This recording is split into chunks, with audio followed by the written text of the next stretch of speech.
Vous présenter un travail lié à l'épicéa de lutherie, bois de lutherie, qui a pour base environ l'étude de 350 instruments, violon, alto et violoncelle.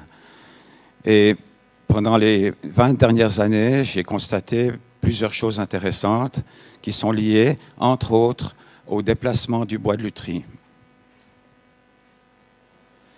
J'avais commencé mon PowerPoint par une petite explication sur la dendro, mais comme M. Julien vient de le faire, je vais passer comme chat sur braise.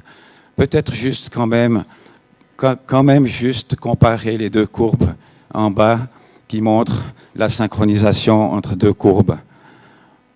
On voit très bien la courbe verte qui débute en dessous de la courbe rouge et qui, au final, finit au-dessus.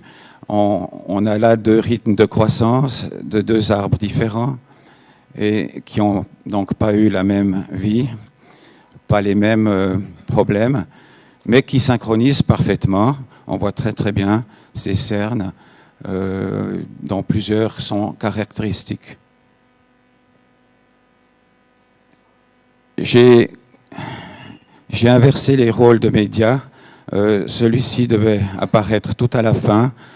J'ai décidé de le présenter au début, car il montre les quelques avantages de la dendro liés à l'étude des instruments de musique. Alors, qu'est-ce qu'on a? On a une plus grande précision concernant la datation des instruments. Il faut savoir que même sur des grands violons, on a jusqu'à 60% d'étiquettes qui sont fausses. Alors, fausses d'époque et fausses, j'allais dire de vraies fausses, c'est-à-dire des étiquettes qui ont été facsilimées très tard, c'est-à-dire essentiellement fin 19e, début 20e siècle, et qui sont collées dans des instruments. Mais on a, à l'époque, par exemple, au début du 18e, à l'époque de Strad, on a des étiquettes qui sont aussi des faux. Alors, grâce à la dendro, on a la chance de dater beaucoup plus précisément. La typologie de l'assemblage de la table d'harmonie, pendant longtemps, on a pensé qu'on pouvait, qu'on collait deux pièces ensemble et rien d'autre. On a maintenant une typologie de l'assemblage qui regroupe entre 12 et 15 possibilités de collage, dont certains de ces collages sont repérables qu'en faisant une datation dendro. Caractérisation physique du bois de résonance. Alors, effectivement, on arrive, en mesurant le bois initial, le bois final, en les comparant, on arrive à caractériser ce bois de résonance. Les cernes particuliers. Alors, ça, je vais en parler après. Ces cernes particuliers, donc qu'on appelle des signatures en dendro, permettent de localiser des zones géographiques. C'est une caractéristique liée à l'épicéa. L'élaboration de référentiels. Alors c'est clair que si on veut dater, il faut construire des référentiels et en principe des référentiels qui sont localisés, c'est-à-dire carottage essentiellement dans des chalets d'alpage, parce qu'il faut savoir que le bois de résonance, c'est un bois d'altitude. C'est des épicéas qui poussent entre 1300 et 1700 mètres d'altitude. Et il n'y a que les chalets d'alpage qui sont donc des bois, dans les chalets d'alpage qu'on trouve des bois de qualité, dont certains sont du bois de résonance. La remise en question du stockage du bois. Alors pendant très longtemps, on a pensé que le stockage du bois de résonance était un fait, mais en réalité, on s'est rendu compte, grâce aux dates dendro, que les luthiers travaillaient pratiquement qu'avec du bois frais. La mise en évidence de bois de réemploi. Alors, c'est pas la même chose que le stockage.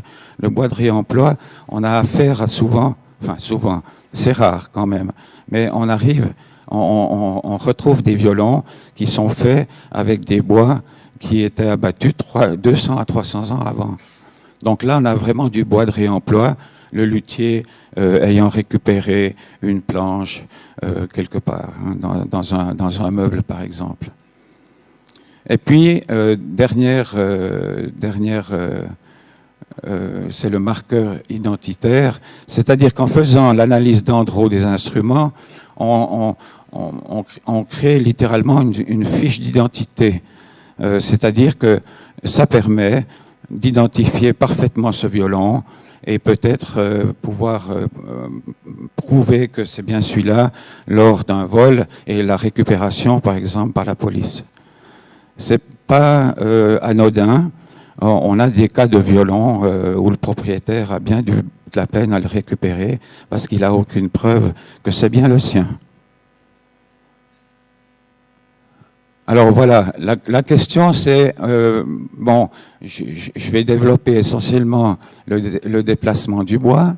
Et, quelle est la relation, quelle était la relation au XVIIIe entre justement la forêt d'épicéa, le bois de lutherie et le luthier?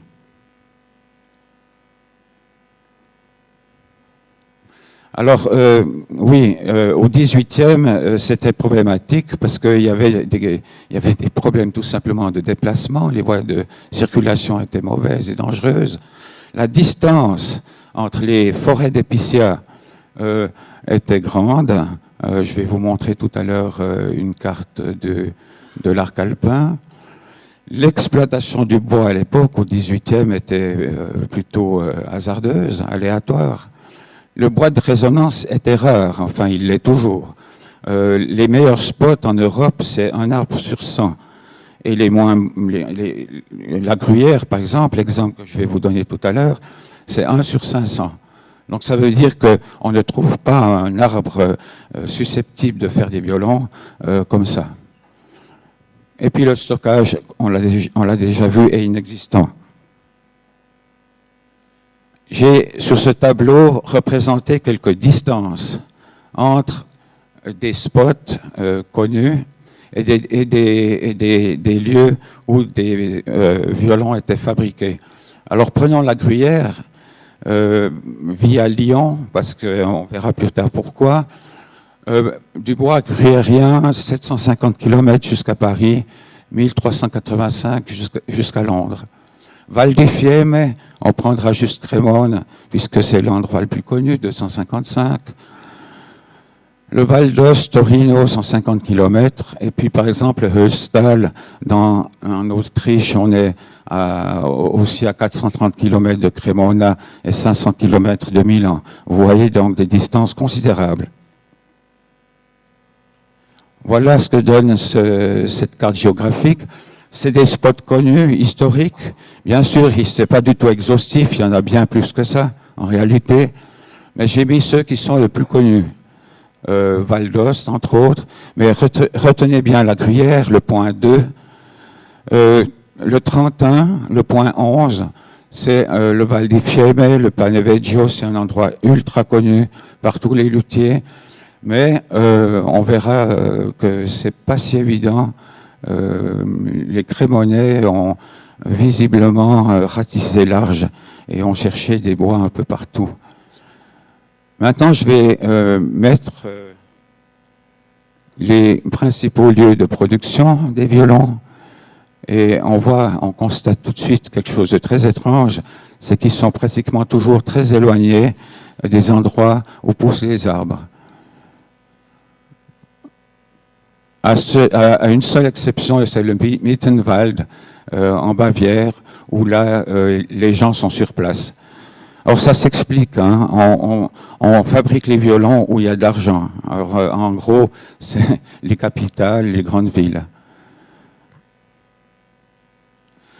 Alors, bon, c'est une étude qui commence, hein, 350 violons, violoncelle alto, c'est pas beaucoup, il faudra en comparer bien plus. Et pour essayer de repérer d'où vient le bois. Alors j'ai mis la flèche rouge tout en haut à gauche qui part de 2 pour aller à Paris et à Londres, c'est pas pour rien, parce que c'est un des spots maintenant qui est prouvé. C'est-à-dire qu'il y a une quantité, une cinquantaine de violons en Europe étudiés par plusieurs laboratoires, entre autres anglais, qui mettent en évidence que le bois vient de Gruyère. Il y a bien sûr le Paneveggio, le point 11, où le bois descendait sur l'Adige, certainement, et atterrissait à Vérone, et depuis Vérone partait sur Crémone. Mais rien n'est prouvé. Alors, justement, ces voies de circulation. La Gruyère. Ce lieu est très intéressant parce que on a un milieu qui est donc les Préalpes, un milieu collinéen, des montagnes quand même, et on voit des chalets en arrière-plan du château de Gruyère, on voit des chalets dans la montagne. Ces chalets ont tous été construits au XVIIIe siècle, quand le fromage, le Gruyère, est devenu une source d'importation importante. Et les chalets, dans ces chalets, il se trouve qu'on trouve du bois de lutherie. J'ai pris l'exemple du Lapé, un chalet situé dans le Petit-Mont, construit en 1742, on voit le millésime à gauche. Et dans les poutres, dans la charpente de ce chalet, j'ai trouvé plusieurs pièces qui est du bois de lutherie. Ici, la courbe, les courbes, les séquences en montage de ce chalet, avec justement les fameuses signatures marquées en rouge. C'est des marqueurs qui permettent de repérer après du bois qui vient de là. Ici, les bois du Lapé sont synchronisés avec des épicéas modernes. Toute une série d'épicéas qui poussaient autour du chalet en question. Donc j'ai profité de coupes forestières pour récupérer les bois qui étaient les plus intéressants et qui ressemblaient le plus à du bois de lutherie. Alors où ça vient tout à fait étonnant, c'est que il y a des violons, entre autres 2 Français et un Anglais, le Deuil, un Aldrich, un Vuillaume. Ces violons-là, qui ont été les tout premiers, qui se sont, j'allais dire, collés avec la courbe du Lapé, sont donc des violons qui ont été construits à longue distance par rapport à la Gruyère. On voit ici la synchronisation des 3 violons sur la courbe du Petit-Mont et du Lapé. En haut, vous voyez les 3 violons, les courbes séparées, vertes, bleues et rouges. Vous les voyez après sur la ligne du millimètre, les courbes les unes sur les autres. Et après, vous voyez chaque violon en synchronisation avec cette courbe du Lapé et du Petit-Mont. Et on voit des synchronisations qui sont absolument extraordinaires et qui permettent de dire que ces épicéas viennent de cette vallée-là. Alors la question, c'est comment ce bois est arrivé au XVIIIe siècle à Londres et à Paris. C'est l'itinéraire établi par les fromagers qui a certainement permis au bois de suivre un itinéraire qui est très connu, qui est bien étayé par des documents historiques, des fromages qui se déplaçaient tantôt par terre, tantôt par voie navigable, comme le Rhône par exemple. Et ces fromages suivaient un parcours, pour ceux qui connaissent la région, Vevey, le bord du lac, transport en bateau jusqu'à Genève, après un transport en partie terrestre, un autre transport sur le Rhône jusqu'à Lyon, et puis après, ces fromages étaient dispatchés 20% sur Marseille et 80% à peu près sur Orléans et Paris, bien sûr, et puis Londres. Donc on a un chemin tout tracé. Régulièrement, ces fromages étaient transportés. Et il se trouve que le bois de lutherie a très très certainement suivi le même chemin. l'exemple, un des rares exemples de peinture que j'ai trouvé, on voit ici à gauche en bas 3 mulets qui transportent des tonneaux. Ces tonneaux sont des tonneaux à fromage, c'est-à-dire que dans ces tonneaux, on transportait 10 à 11 fromages de gruyère. Bien sûr, ils n'avaient pas la taille des gruyères actuelles, hein, qui sont bien plus grands. C'était je dirais plutôt, c'était la taille de fromage de raclette, environ 40-50 cm de diamètre, pas plus. Donc on en mettait 10 à 11 dans un tonneau, et il se trouve que ces tonneaux étaient fabriqués par des tonneliers sur place, et que parmi ces tonneaux, eh bien, on va trouver du bois de lutherie. On voit ici une autre image du transport à partir de Vevey sur le lac. Une autre image où on voit un de ces bateaux avec quelques-uns de ces tonneaux. Ils sont caractéristiques, ils n'ont pas du tout la même forme que les tonneaux à vin qui sont courbes, qui ont des douvelles courbes, mais on a des tonneaux avec des douvelles droites. Donc on a des tonneaux qui sont parfaitement cylindriques. Une image d'un détail, c'est pas un tonneau, c'est un autre contenant, mais fabriqué par les boisseliers et les tonneliers. Et vous voyez ici une série de cernes qui sont tout à fait caractéristiques du bois de lutherie. D'autres contenants qui sont fabriqués en gruyère pour les armailles, pour les bergers, pour faire le fromage, mais aussi le beurre, pour traire les vaches, etc. Aussi pour laver le linge.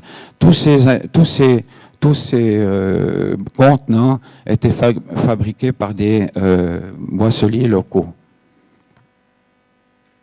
Et si on fait une photo détaillée de ces contenants, on s'aperçoit que certains, mais la plupart, sont faits avec du bois d'excellente qualité, très régulier, avec un bois final très très fin.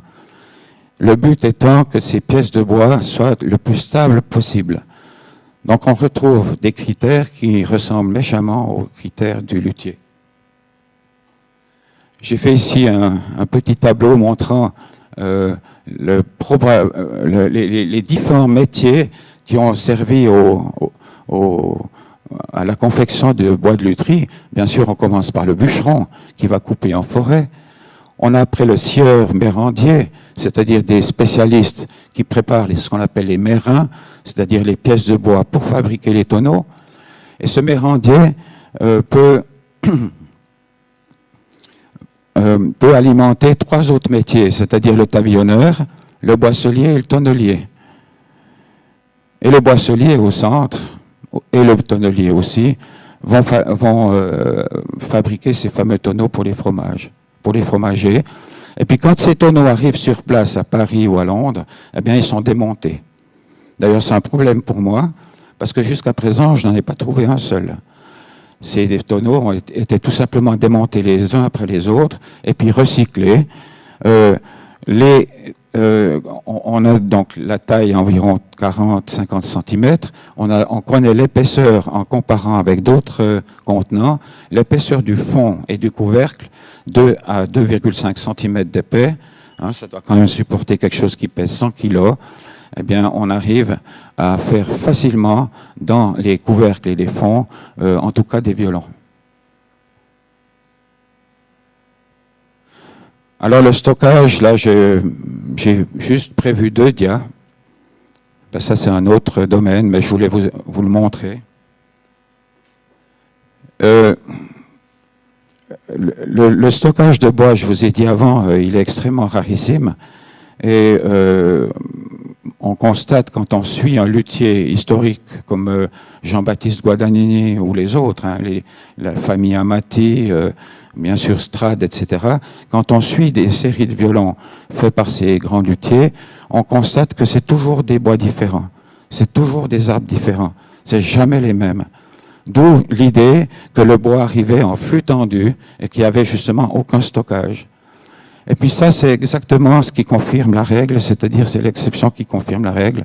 J'ai mesuré 2 Guadagnini après 10 ans de différence, Et j'ai constaté d'abord que celui de 1773, étiquette originale, a été construit, dernier cerne de croissance, abattage vers 1771, dernier cerne de croissance mesuré, 1769. Vous voyez qu'il y a peu de différence entre la date de l'étiquette et la date d'Andro. Et puis, au miracle, une dizaine d'années plus tard, j'en remesure un, le 1781, aussi étiquette originale, et je m'aperçois que les deux violons ont été construits à 8 ans de différence, avec une très probable date de coupe de l'arbre en 1771. Et vous voyez au-dessus les courbes, à l'évidence, c'est le même arbre. Hein. C'est le même arbre, c'est pas une ouverture papillon, bien sûr, puisque c'est deux moyennes de deux violons différents. Mais ça colle tellement bien que c'est évidemment le même arbre. Et ça, c'est extrêmement rare. Depuis, j'en ai trouvé un deuxième, deux fois deux Montagnana, mais ça, c'est vraiment c'est rarissime. Voilà.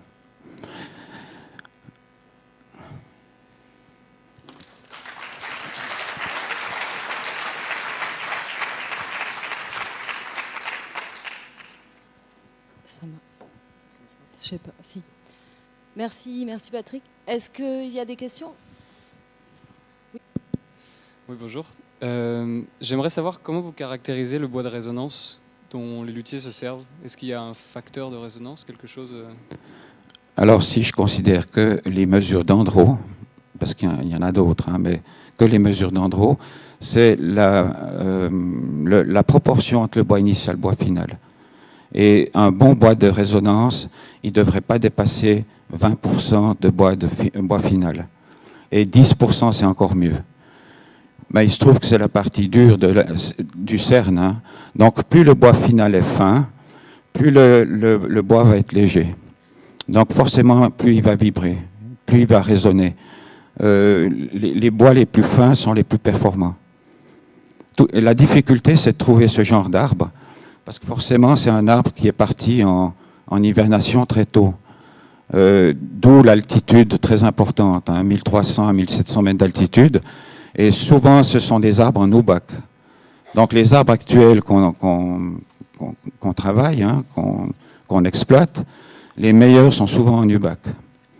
Et j'estime que c'est des arbres qui partent en hivernation déjà au mois de septembre, voire avant. Donc, c'est des arbres qui n'ont pas le temps de faire du bois final. Maintenant, il y a d'autres critères. Et puis ceux-là, ils sont difficiles à mesurer. C'est certainement l'épaisseur des cellules du bois.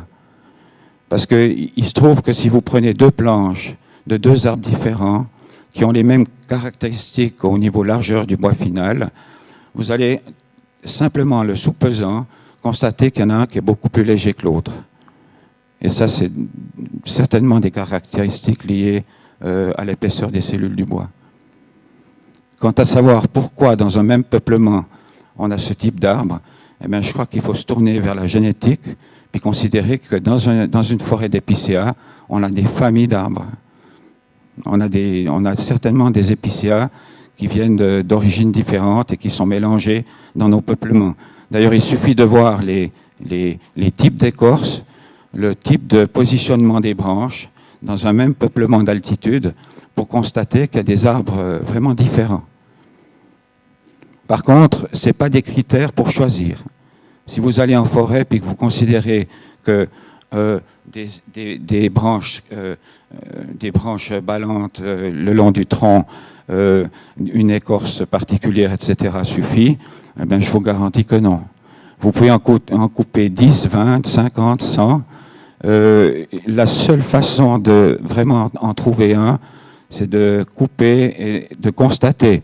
C'est pour ça que maintenant, dans les zones potentielles où il y a du bois de lutherie, on forme les bûcherons à reconnaître eux-mêmes que cet arbre-là, il ne faut pas qu'il parte en charpente, il ne faut pas qu'il parte en menuiserie, mais qu'il faut qu'il parte en lutherie. Il faut que ce soit les bûcherons eux-mêmes qui les découvrent dès la coupe. Parce qu'un arbre comme ça, c'est le cas dans le Paneveggio. Hein. L'équipe du Paneveggio, ils sont tous formés. Et dès qu'ils ont détecté un arbre de lutherie, il est traité spécialement. Il est même débardé spécialement. On va le prendre avec beaucoup de précautions et on va pas le traîner dans la forêt, le faire chuter en bas des pentes, etc. Merci. Est-ce qu'il y a d'autres questions? Oui, je vais poser une question très très bête. Vous avez bien vous émettez l'hypothèse que les bois présents dans les contenants étaient utilisés pour faire la lutherie, c'est ça que vous avez Alors, dit? dans un premier temps, oui. Mais attention, j'ai aucune preuve de ça. C'est uniquement, c'est surtout pour moi le cheminement qui compte.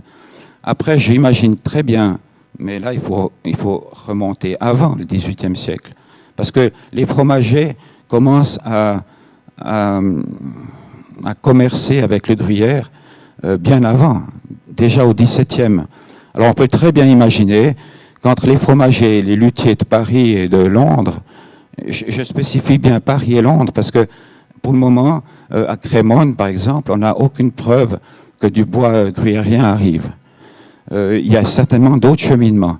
Mais par contre, on peut très bien imaginer que le luthier, voyant ce bois de qualité, dit au fromager, mais rapporte-moi des planches comme ça, tout simplement. Et ces planches ont voyagé en même temps que les fromages, oui. Et la question, ça serait possible de vérifier si dans ces bois-là, il y a des espèces volatiles qui viennent du fromage? Le problème avec les tonneaux, je vous ai dit d'abord, on n'en connaît pas actuellement de tonneaux. On sait comment ils étaient faits. On sait par des écrits que les fromages étaient paillés. Paillés, ça veut dire que on isolait le fromage du contenant par une couche de 4-5 cm de paille au fond et tout le tour. Au fur et à mesure qu'on empilait les fromages dans le tonneau, on paillait. Ça, on le connaît très très bien parce que c'était des prescriptions des fromagers. Hein. Il fallait que le fromage supporte le voyage, supporte les températures différentes. Et puis, donc, je vois difficilement du sel, par exemple, des choses comme ça qui passeraient dans le bois. Hein. D'autant plus que c'est bien les fonds et les couvercles. Hein. Les douvelles sont beaucoup trop étroites pour les utiliser. Hein. Mais je pense qu'ils l'ont fait. Ils l'ont fait pour une bonne et simple raison, c'est que le bois était tellement rare que parfois, ils avaient que cette solution-là. Et puis, j'exclus complètement les marchands. Alors, les marchands, c'est évident qu'au XVIIIe, il n'y en avait pas. Il y en a après. Hein. Il y en a au XXe siècle, il y en a à la fin du XIXe. Mais il n'y en a pas au XVIIIe pour la bonne et simple raison que, justement, on n'a jamais découvert un luthier qui a fait toute une série de violons dans le même arbre. Ce qui serait arrivé si un marchand avait eu un arbre parfait, parce qu'il l'aurait complètement découpé, il en aurait fait, je sais pas, 500, voire 1000 planches, qu'il aurait vendues, et cet épicéa-là, on le retrouverait partout. Et c'est absolument pas le cas.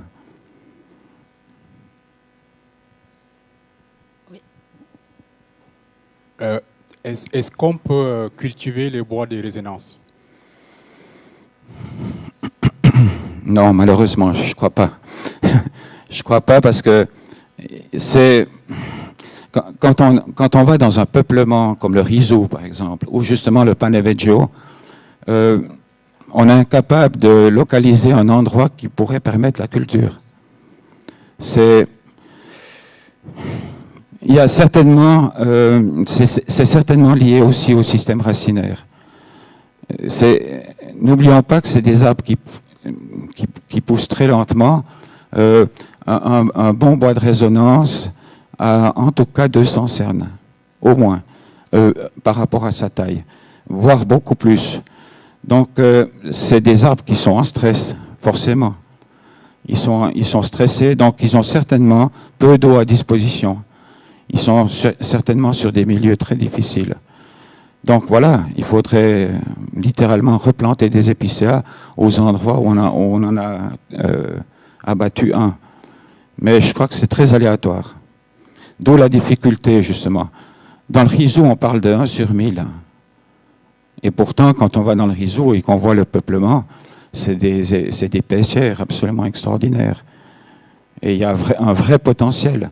Et pourtant, ils sont rares. Merci. Il y a encore 2 petites questions. Une toute petite question. Donc sur le mode de détection de ces bois de résonance en forêt. Donc vous avez parlé des pratiques du 18e qui consistaient à observer les cernes après avoir abattu les arbres. Moi, il me semblait qu'on pouvait aussi y arriver avec un marteau. Ah oui, c'est une belle légende, ça. C'est une magnifique légende et qui fonctionne bien puisque on la répète constamment. Non, malheureusement, j'ai un cas très précis d'un forestier dans le pays d'en haut, à Châteaudet, qui chaque année, lors d'un festival, offre au public des sorties en forêt, parce que là aussi il y a du bois de résonance, il y a 2-3 paissières intéressantes, et il joue ce jeu-là. Non, là vous pouvez essayer. Non, c'est complètement folklorique. Vous savez, vous pouvez taper avec un marteau en bois sur le tronc, et vous allez obtenir une super résonance. Puis quand vous couperez l'arbre, vous verrez qu'il est complètement creux dedans. Non, malheureusement, le seul moment de détection, c'est après l'abattage.